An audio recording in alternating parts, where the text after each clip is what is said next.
So, whenever Joan goes out of town to take care of her folks and that, she leaves the house all clean and neat, and we do share housekeeping since I working from home and that too. But when she gets home, I always like to make sure it's just as clean and neat too, and so kind of get everything put together and have the house in order, and it's like that too with spiritual leadership. Peter is writing to these people in Turkey. What's today known as Turkey was Asia Minor then, and he's letting them know about these things about spiritual leadership and having their house in order and how important that is. So we're going to be taking a little look at that. I want to remind you too that last week when we saw in 1 Peter, the end of 1 Peter 4, we had a number of imperatives there. He said, don't be surprised at the fiery ordeal coming about you, but rejoice in your sufferings. And then I didn't tap on this one, but he says, it's also an imperative, don't suffer, but for wrongdoing, so don't suffer as a wrongdoer. But then he goes on the positive ones, be unashamed about the gospel, glorify God, and trust God. And these words written 2,000 years ago are so appropriate for today. So we're going to continue on with that too. And I got the wrong one there. Hold on a second here. Let me get the right one. Uh-oh. There we go. Get that. And let's...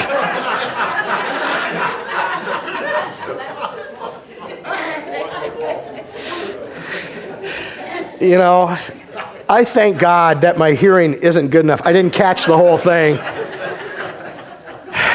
Because I know some Hebrew curses I can call down.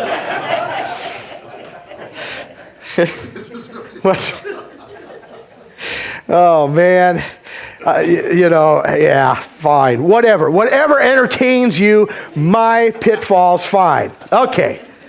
So, 1 Peter 5. So I exhort the elders among you, as a fellow elder and a witness of the sufferings of Christ, as well as a partaker of the glory that is going to be revealed, shepherd the flock that is among you, exercising oversight, not under compulsion, but willingly, as God would have you do, not for shameful gain, but eagerly, not domineering over those in your charge, but being examples to the flock. And when the chief shepherd appears, you will receive the unfading crown of glory. Likewise, you who are younger, be subject to the elders. Clothe yourselves, all of you, with humility toward one another, for God opposes the proud, but gives grace to the humble. So I thought about that, just not even inviting you today anyway, because this is really directed at me and a few of the rest of you who take leadership in this church. And when he says elders, of course, we know that in some churches they have the offices of elder and bishop, which are really interchangeable. And actually, pastor is interchangeable with that too. So pastors, elders, overseers is one of the words for used that people call bishop in that too. The words themselves I don't have up here for you.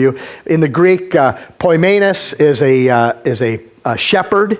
That's what it says. It's translated pastor sometimes, but really I just like using shepherd all the time because that's what it means to shepherd a flock, and that's the idea. You're out there in the sheep.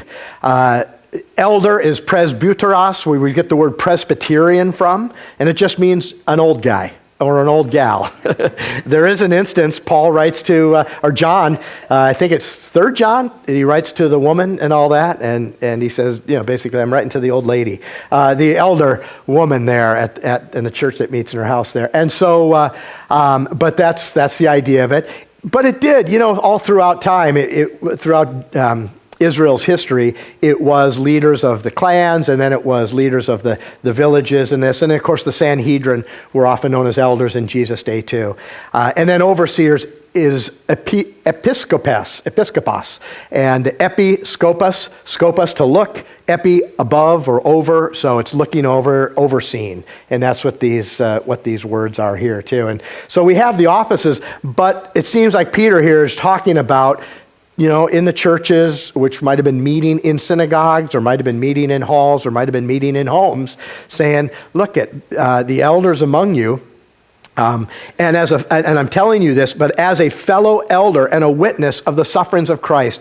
And here's where Peter gets, right down to it. And by the way, discursus here now, a sidetrack here. I wrote about my guitar. I realized I don't have all the pegging in here so I can hold it up and play it, but this is my first guitar. I actually had a little Gibson Classical, but my first acoustic, what they call a steel string guitar, and it's a Martin D18.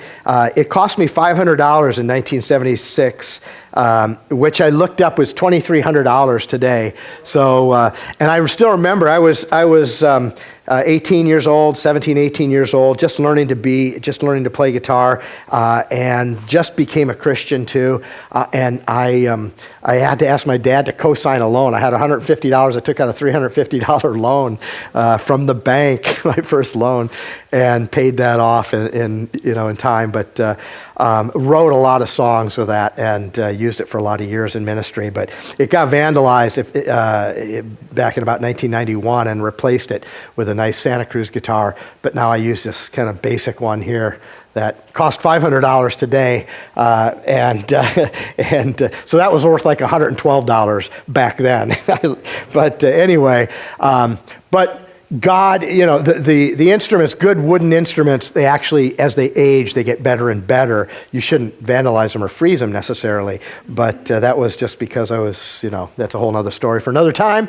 Anyway, that's my Martin D18, just kind of a journeyman guitar, but a beautiful instrument. So I'll play something on it another time when I can strap it around or have a stool. But I thought about that, and I kind of got sidetracked with that a little bit this week as I was writing that to you, but on the TGIF.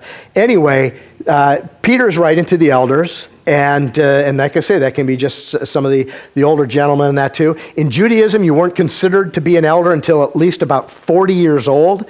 So up until that point, you were just a young man. When Paul writes to Timothy in 2 Timothy, and he says, let no one look down, or 1 Timothy, let no one look down on your youthfulness, which we would always use in youth ministry. You do the math on that because he met Timothy in central Turkey at Lystra and brought him in and all this, and he had been working with him for some 20 years or so. So you figure Timothy was 17 to 20 years old at that point. 20 plus years later, he's now 37 to 40 years old, and Paul says, Tim, just because you're young, don't let anybody look down on you. You have to put that in the first century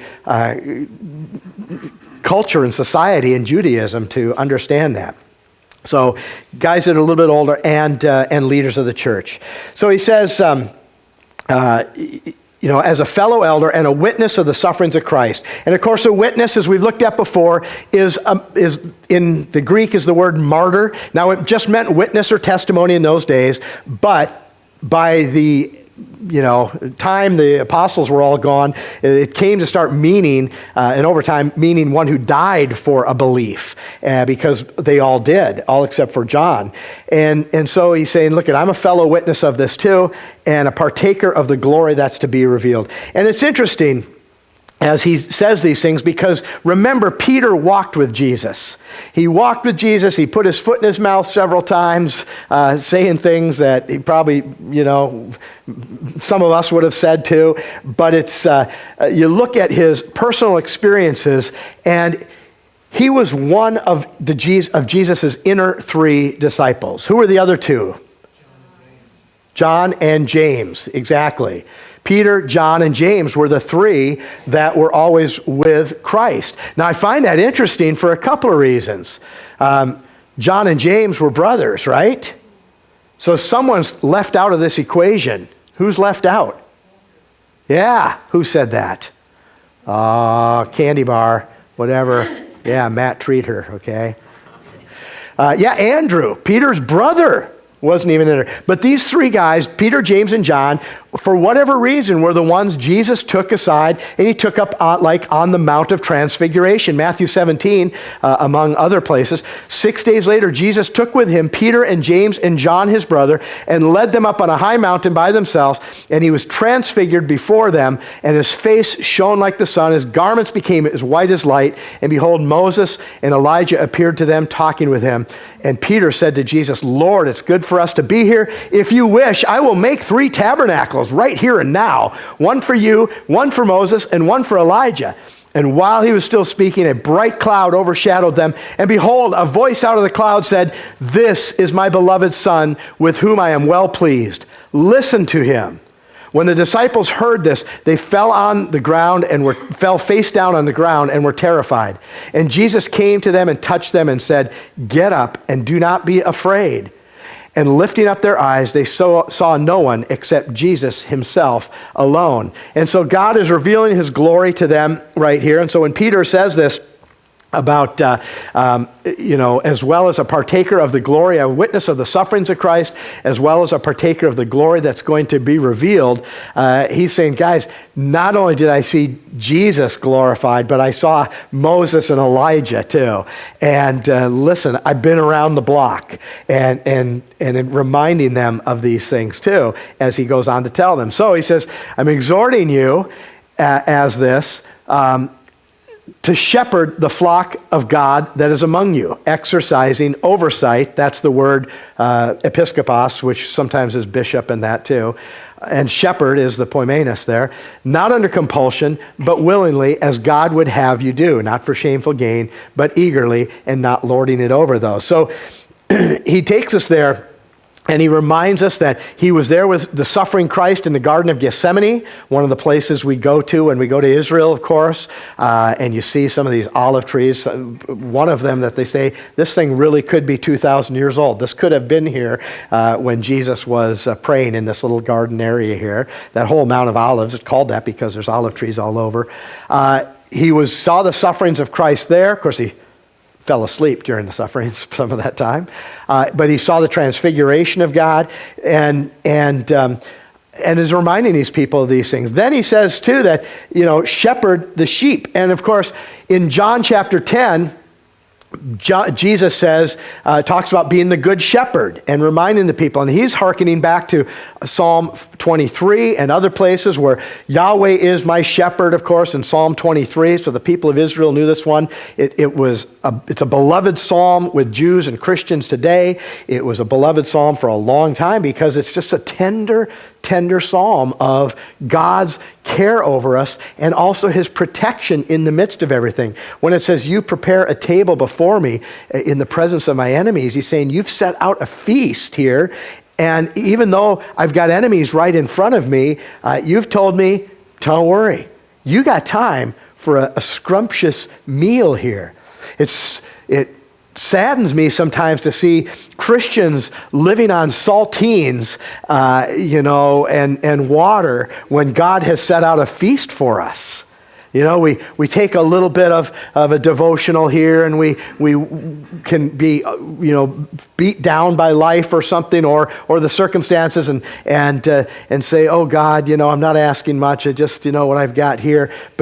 But God has laid out a feast for us in his word and with fellowship. And that's why it's so important. That's why we are essential to meet together, as it says, because we're encouraging one another. It's sad. I see the statistics all the time, but the statistics that aren't being reported, of course, are the mental health problems people are suffering. The local county and all across the nation and across the world are being swamped, overrun with mental health issues because people are hurting because they're not connecting up with one another. Now, I get it. Some of you and I do have some, believe it or not, some very introverted qualities. Maybe working well for software because I could just sit at the computer. I did once for 17 hours straight writing code and running code on another computer. I did it all at home. woke up at 6 a.m., started working on it, got out of my pajamas at 3 p.m., and went to bed at 2 a.m. And so until I finished all the stuff that needed to be into work the next day. So I can handle that, but I also like the water cooler too. But people need other people. And so we see these things here, and he's saying, shepherd the sheep. Now this also, like I say, John 10, he talked about that, but also Peter's confession of Christ. Remember John 21. They don't know what's going on. They're out fishing, and Jesus appears on the beach. They don't know who it is, and he says, how you doing? How's the fishing? I've learned. I grew up in Minnesota. I love fishing since I was a little kid. I was catching my first little bluegill and all the way up through everything, went fishing all the time, and because I could just walk or ride my bike down to the lake and start fishing. And I've learned the fishing is always good. The catching sometimes stinks, but the fishing is good, right? And so these guys aren't catching anything. Jesus says, try the other side of the boat. They bring up a bunch of fish, 153 to be exact, because they tells. And so they recognize this as Jesus. They start rowing in. Peter jumps in the water. Of course, he's impetuous. And says when they got on the land, they saw a charcoal fire already laid and fish placed on it. By the way, when you read in the New American Standard Bible, that's what this is from here, and you see an asterisk next to a verb, that's because in the Greek, they often use the present, the historic present. So it literally says, so when they got on land, they see a charcoal fire already laid and the fish placed on it, and Jesus says to them, and it kind of brings it to the present, bring some of the fish which you have now caught. Simon Peter went up, drew the net to the land full of fish, 153, and Jesus says, come and have breakfast. Couple of things about this now. One is, it's a charcoal fire, and I think we talked about this in the men's group, but I don't know if we talked about it in church. What's the significance of a charcoal fire here at in John 21? Maybe somebody from the men's group remembers that too. Okay. It's only used twice in the Bible, in the New Testament, charcoal fire, and the other one is at the arrest and trial of Jesus outside Caiaphas' house, Annas' house there in Jerusalem. And Peter goes and stands there, and there's some soldiers and a slave girl warming themselves by a charcoal fire. And what does Peter do at that charcoal fire? He denies Christ. Denies Christ. What's that? Oh, I thought you were pointing at me. Yes. Yes. I did deny Christ for a long time until I woke up. Yes. Yeah. And we stood there, didn't we? We stood there at which is now the Church of Gallicantu, St. Peter in Gallicantu, which means St. Peter and the rooster crowing. And there's a big full-size statue of Peter denying, I don't know him. And so that's the one. And then here you have at the end, he's another charcoal fire. And then what does Jesus do? He asked Peter 3 times. So when they'd finished breakfast there, Jesus said to Peter, Simon, Shimon, son of John, do you love me more than these? He said, yes, Lord, you know that I love you. He said, tend my lambs. He said to him again, Simon, son of John, do you love me? He said to him, yes, Lord, you know that I love you. He said, shepherd my sheep. And he said to him a 3rd time, Simon, son of John, do you love me? Peter was grieved because he said to him the 3rd time, do you love me? Now, of course, the first 2 times he says agape, which is that, kind of loyal love, knows no bounds. And Peter answers with phileo, which is the friendship love, and so finally the 3rd time Peter says, Jesus says, phileo, do you love me? Okay, I'm going to bring it down to your level, Peter, since you can't say agape to me. Fine, I'll bring it there. And Peter may have been chagrined at that, probably was, that he realized Jesus had to bring it down to his level once again. And he may have been grieved because it really brought back charcoal fire, Caiaphas' house, denied him 3 times with an oath, and now he's asked me this question 3 times too. And so, and of course, and this is also good for us to understand too. He says to him, Lord, you know all things. He does. There's lots of times the word science is in the news a lot lately. It comes from the Latin scio, S-C-I-O, and to know. And there's a word that's used in the Bible a lot, omniscience, or as we would say it, omniscience, okay? And science is meaning to know. I mean, that's the idea, but we sometimes forget and start worshiping as though we're not still learning about it, things, that this is all set in stone here. So, as he says here, you know all things, Lord. In the Greek, gnosko, like I say, in the Latin, skio, in the Hebrew, yada. You know all things. You know that I love you. Jesus said to him, tend my sheep. Truly, truly, I say to you, when you were younger, now Peter's an elder, but when you were younger, you used to gird yourself and walk wherever you wished, but when you grow old, you will stretch out your hands and someone else will gird you, bring you to where you do not wish to go. Peter, probably somewhere in there 30, 35 years old at this point here. And now this he said, signifying what kind of death he would glorify God. And when he had spoken this, he said to him, follow me. And of course, if you know the rest of the story, Peter, just like any of us, human nature, he points to John because Jesus says, you're going to be led around, signifying the kind of death. And of course, now when he's writing 1st and 2nd Peter, he's probably in the prison in Rome awaiting execution. And but here he's all full of spit and vinegar right now, right? And Lord, and so Jesus says this is what's going to happen, and Peter points to John and he says, well, what about him? I love you, Peter. Because he's so human. He shows us that, he's got all his faults too with that. And of course, Jesus, you can almost see Jesus grabbing Peter by the chin and pointing him straight on and looking in his eyes and says, and the next thing he says is, if I want him to remain until I come again, what's that to you? You follow me.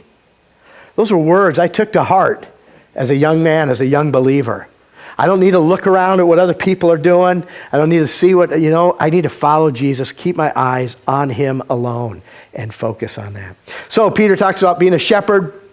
And this is also probably, harkens back to that again. And then he says, not domineering over those in your charge, or literally not lording it over them. Kata kurios. Kurios is Lord. Kuriakos is of the Lord. Kurikos, like Ilya Kuryakin. Probably some of you might know anybody know who Ilya Kuryakin is? The man from U.N.C.L.E., a couple of you know it. Wow. Does that deserve a candy bar since it's not biblical? It kind of is. Okay. Treat yourself. Yes, Kuriakos means of the Lord. And guess what word we get from Kuriakos? Through the German Kirche, we get the word church. Church means of the Lord. So if other places, other things that don't believe in Jesus want to call themselves a church, whatever, it's between them and God, because they're going to stand before God one day and God's going to say, now, you called yourself a church, but you never once talked about Jesus as Lord. Why is that? Not for me to say. Anyway, but he's saying not lording it over them here. And that reminds us too of Luke 22, where it's Luke 24, where he says, there arose a dispute among them. This again is right before the Garden of Gethsemane. They're on their way to the garden here. And it says, which one of them was regarded to be the greatest? And Jesus said to them, the kings of the Gentiles lord it over them. And those who have authority over them are called benefactors. But it is not this way with you. But the one who is the greatest among you must become like the youngest, and the leader like the servant. For who is greater, the one who reclines at the table or the one who serves it? Is it not the one who reclines at the table? But I am among you as one who serves. And he's reminding them here, and how hard that must have been for Jesus. We have troubles, we struggle, but when I sometimes, oh Lord, how long, oh Lord, with these things? And then I remember, you were the Son of God. You spent 3 years with these guys, and you're walking to the garden where you're going to be arrested, beaten, and then crucified within a matter of hours, and your inner circle is arguing over who's going to be the greatest in the kingdom of heaven. Man, that must be hard. Must have been hard on Jesus. I thank God for Christ and his example. And he has to teach them about humility and service there. And of course, he goes on to say, not domineering over those in your charge, not lording over them, but being examples to the flock. And when the chief shepherd appears, the arch shepherd, you will receive the unfading crown of glory. He's talked about that already, unfading at the beginning of Peter. He's talking about, again, this is, not like the little crowns of laurel leaves. Likewise, you who are younger, be subject to your elders. Clothe yourselves, all of you, with humility toward one another, for God opposes the proud, but gives grace to the humble. Quoting from Proverbs there.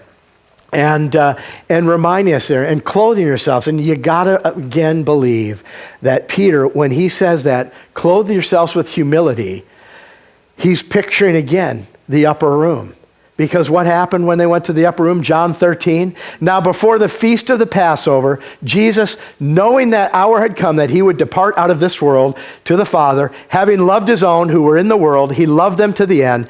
During supper, the devil already had him put into the heart of Judas Iscariot, the son of Simon, to betray him, knowing that the Father had given all things into his hand, and he had come forth from God and was going back to God. He got up from supper, laid aside his garments, and taking a towel, he girded himself, then he poured water into the basin, began to wash the disciples' feet and to wipe them with a towel which he was girded. We saw this early in Peter, 1 Peter, where he says, gird the loins of your mind for action. Girding the loins was to wrap up your tunic there so you didn't trip on it so that you could fight a battle. But Peter says the battle's going to be up here. It's not the physical battle. Our battle's not against flesh and blood.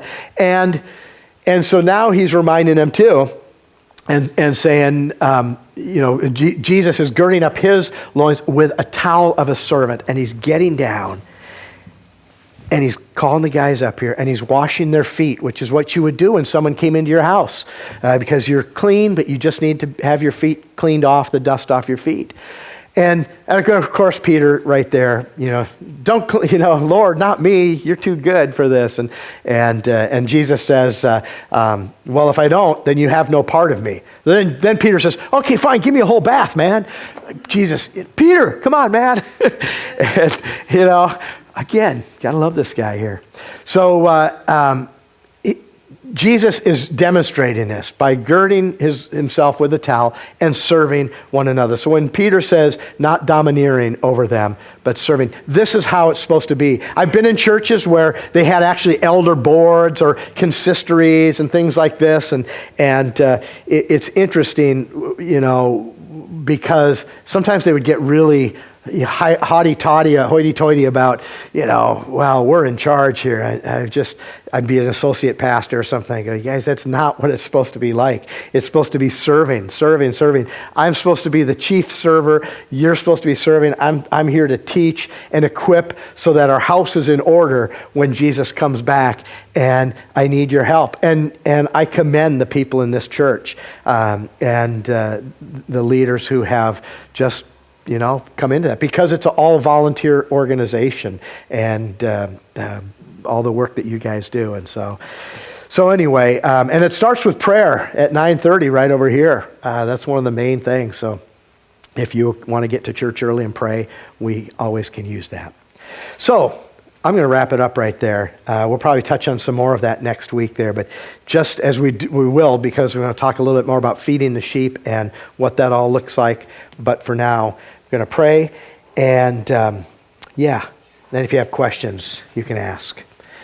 Father, we thank you again for your word, and we thank you for Peter's example.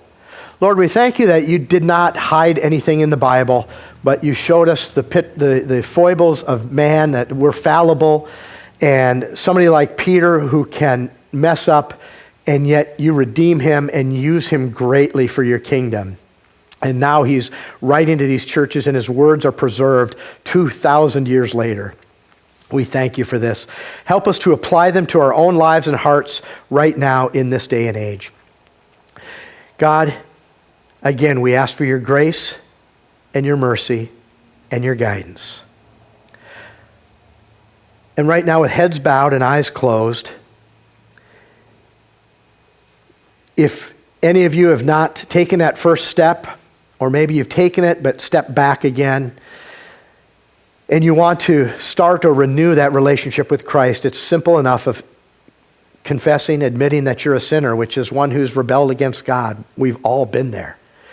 And forsaking that, giving it to Jesus, asking his forgiveness, and believing that Jesus Christ is Lord, confessing that, and believing that God raised him from the dead.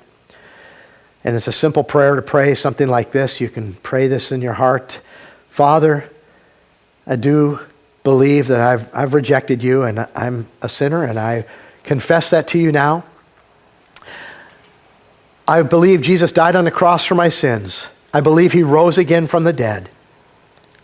I believe he atoned and paid for my sins.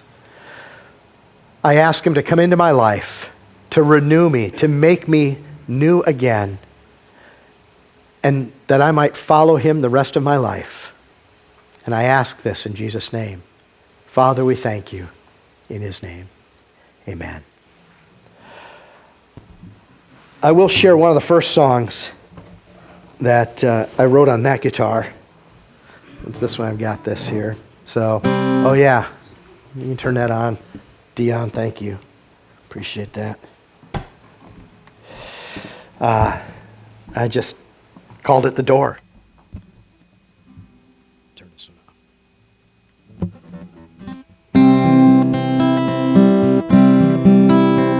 I stood beside the open door and cried. Then I watched as the old self died.